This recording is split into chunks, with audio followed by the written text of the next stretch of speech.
नमस्कार दोस्तों, स्वागत है आपका मेरे आज के नार्सिसिस्ट सीरीज के एक और नए वीडियो में। मेरा नाम है राजीव, यह है राजीव कोचर लाइफ मंत्रा। दोस्तों, आज इस वीडियो में मैं आपको बताऊंगा 10 ऐसी हरकतें जो नार्सिसिस्ट करता है एम्पैथ के खिलाफ नार्सिसिस्टिक कोलैप्स के दौरान। क्या क्या होती हैं वो हरकतें, किस तरीके की वो होती हैं हरकतें, डिटेल में बताऊंगा। ध्यान से सुनना, समझ में आएगा। और अगर आपके नार्सिसिस्ट पार्टनर, नार्सिसिस्ट जानकार, नार्सिसिस्ट रिश्तेदार, जिसको भी नार्सिसिस्टिक कोलैप्स हो रहा हो, ऐसी हरकतों में से एक ना एक हरकत वो जरूर करेगा और उससे बचना है आपको। Number 1, explosive rage. एक रेज होती है, एक गुस्सा होता है, एक पागलपन होता है। उस दौरान नार्सिसिस्ट को ये पता है वो डूब रहा है। उस टाइम नार्सिसिस्ट को पता है उस कोलैप्स के दौरान नार्सिसिस्ट की इमेज खराब हो रही है। नार्सिसिस्ट जानता है उसके कोलैप्स के दौरान उसका बनाया हुआ जो अपना ही एक दुनिया है वो खत्म हो रही है, वो श्रिंक हो रही है।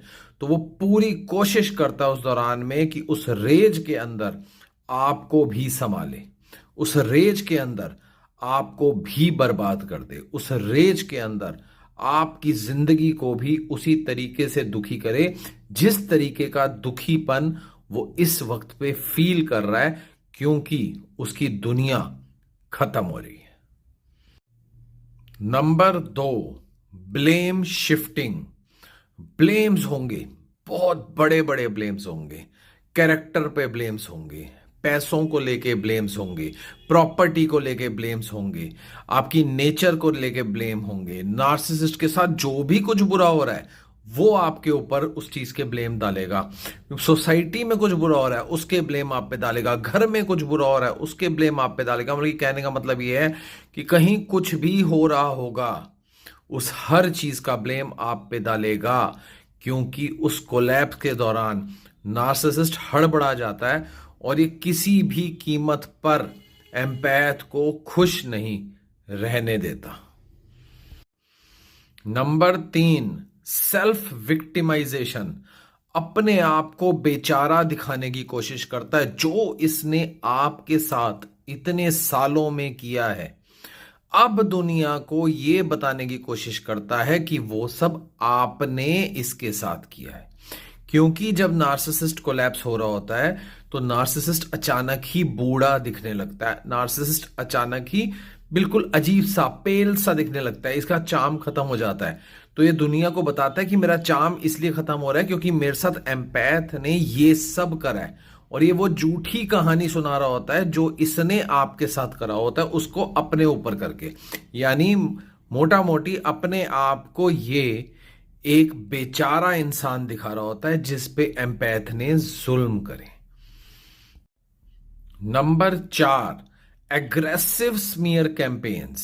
स्मीयर कैंपेन पहले प्लान हुआ करते थे, फिर उनको भेजा जाता था फ्लाइंग मंकीज को और वो स्मीयर कैंपेन फैलाया करते थे। नहीं, अब फ्लाइंग मंकीज का सहारा नहीं लिया जा रहा है।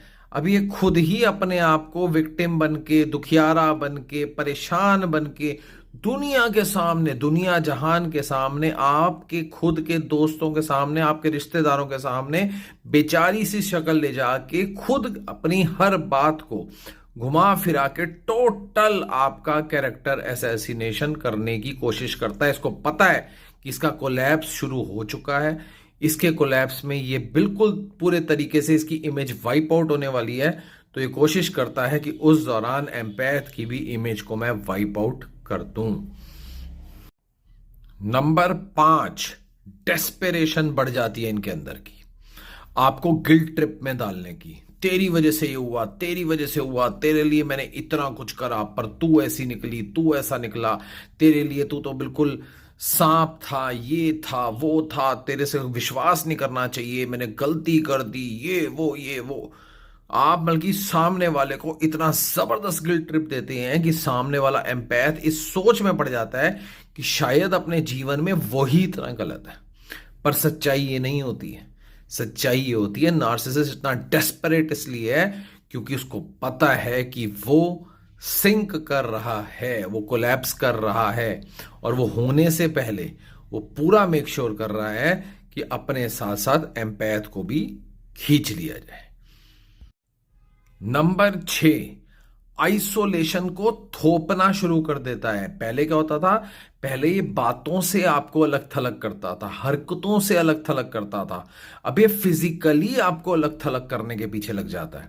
घर से बाहर निकलेगा ताला मार के चला जाएगा, कोई काम करेगा वहां ताला मार देगा, कमरा में वहां ताला मार देगा। यानी पहले इनविजिबल वॉल में बंद कर रहा था, अब ये फिजिकली आपको बंद कर रहा है, जबरदस्ती आइसोलेशन थोप रहा है, क्योंकि ये चाहता है कि आप धीरे धीरे और घुटन महसूस करने लग जाओ। Number 7, erratic behaviour. अचानक ही मूड स्विंग, अचानक ही गुस्सा, अचानक ही प्लेटें फेंक देना, अचानक ही कुछ तोड़ देना, अचानक ही कुछ कर देना। कभी देखोगे कभी दीवार पे सर मार रहा है, कभी बल्कि ऐसा बिहेवियर हो रहा होता है कि घर वाले देख के घबरा जाते हैं कि इसको हो क्या गया। एम्पैथ देख के घबरा जाते हैं इसको हो क्या गया। और ये सब करने के बाद में ये जो ड्रामे, ये तोड़ फोड़, ये सर दीवार पे मारना, ये सब करने के बाद में दुनिया को कहता है ये सब बिहेवियर एम्पैथ ने इसके साथ में करा है। तो सोचो कितना खतरनाक बिहेवियर हो जाता है इसके कोलैप्स में, एग्रेसिव तरीके का। और उससे एम्पैथ को बचने की बहुत ज्यादा जरूरत होती है। बड़ा दिमाग लड़ा के, बड़ा संतुलित रह के एम्पैथ को चलना होता है। Number 8, depression. नार्सिसिस्ट की बातें इतनी डिप्रेसिव हो जाती हैं। क्या है इस दुनिया में, क्या करना है इस दुनिया में, क्या करा था हमने इस दुनिया में। आपको दिन रात सुबह शाम आपके पास में बैठ जाएगा कुर्सी लगा के, और जो दुनिया भर की बिल्कुल ऐसी बातें करेगा, इतनी डिप्रेसिव बातें करेगा कि सुन सुन के एक वक्त ऐसा आएगा कि एम्पैथ को भी डिप्रेशन महसूस होना शुरू हो जाएगा, उसको भी वो डार्कनेस महसूस होनी शुरू हो जाएगी। और इतना ज्यादा ये डिप्रेसिव बातें कर रहा होता है उस दौरान में जो नार्सिसिस्ट है, क्योंकि उसको पता है कि ये डाउन द उसमें जा रहा है, ये कोलैप्स हो रहा है, इसकी सारी इमेज खत्म हो रही है। तो ये कोशिश कर रहा है कि मैं अपने साथ साथ एम्पैथ की भी ऐसी की तैसी फेर दूं। Number 9, revenge seeking. बताया आपको डिप्रेशन देगा, आपके मुंह पे बोलेगा तुम्हें मैं छोड़ूंगा नहीं, तुम ऐसे हो, तुम ऐसे हो, तुम ये हो, तुम वो हो, बताऊंगा मैं तुम्हें, मुझे वहां ठीक होने दो फिर बताता हूं मैं तुम्हें। मतलब इस तरीके का बिहेवियर देखने वाला सोचते है इसको क्या हो गया, रिवेंज। इसके अंदर आग लगी हुई है रिवेंज की, विदाउट एनी रीजन। एम्पैथ ने कुछ बिगाड़ा नहीं है इसका, किसी ने इसको कुछ कहा नहीं है, रिवेंज की आग लग रही है क्योंकि ये कोलैप्स हो रहा है और इसको लग रहा है इस सबका रीजन ये एम्पैथ है। तो ये चाह रहा है कि जितना हो सके मैं इसको तंग, दुखी, परेशान, कल्पाना, रुलाना, चिखवाना और जितना हो सके इसकी लाइफ को सफर करवाऊं। नंबर 10 और सबसे आखिर में आता है आइडेंटिटी क्राइसिस। वही क्राइसिस जो इसने एम्पैथ के साथ में पहले करा था, जिस टाइम पे ये बड़ा अपने आप को फन्ने खान समझ रहा था, उस दौरान में जो इसने करा था वो आइडेंटिटी क्राइसिस इसके साथ में हो जाता है। मैं कौन हूं, मैं कहां हूं, उस तरीके का। मतलब कि ये ऐसे हो जाता है कि इसको ये लगता है कि इसकी तो इमेज हो रही है खत्म। अब इसको समझ ही नहीं आता ये है कौन, ये बल्कि ये बहुत ही कोई महान इंसान है या ये कोई ऐसे गली का लुक्खा है, ये है कौन। इसको अपने बारे में, अपने ऊपर डाउट हो जाता है, अपने आप को कमरों में बंद कर लेता है। अपने जो इसका डाउनफॉल जो इसका कोलैप्स होता है वो इससे सहा नहीं जाता। इसको आइडेंटिटी क्राइसिस हो जाता है उस दौरान में। और वो आइडेंटिटी क्राइसिस में अगर एम्पैथ अपना दिमाग चला ले, अपने आप को संभाल ले तो बच जाएगा। लेकिन अगर जो इसकी हरकतें बताई हैं, ये अपने कोलैप्स के दौरान में एम्पैथ को भी डिप्रेशन डाल के उसकी भी ऐसी की तैसी पूरे तरीके से फेरने में लगा रहता है। तो आज मैंने बताने की कोशिश करी कि किस तरीके के नार्सिसिस्ट कोलैप्स जब हो रहा होता है तो नार्सिसिस्ट किस तरीके की हरकतें कर रहा होता है एम्पैथ के साथ में। ये तो देखो होती है मास टॉपिक, सबके लिए, सब समझ सकते हैं, सब जान सकते हैं। अगर आपको पर्सनलाइज्ड वे में जानना है कि नार्सिसिस्ट आपके साथ कर क्या रहा है, जो आपके साथ नार्सिसिस्ट पार्टनर है, माँ बाप हैं, भाई बहन है, कोई भी आपके साथ किस तरीके का बिहेवियर कर रहे हैं, हो क्या रहा है आपके साथ में, इतने सालों से क्या प्रताड़ना झेल रहे हो, क्या परेशान हो रहे हो, नीचे दिए नंबर पे व्हाट्सएप करो, मेरे साथ 1 घंटा बात करो। ये बात ऑनलाइन फेस टू फेस होगी और ये मीटिंग फ्री नहीं होगी, ये पेड मीटिंग होगी। तो जो सीरियसली मुझसे बात करना चाहते हैं वो आए और मुझसे बात करें।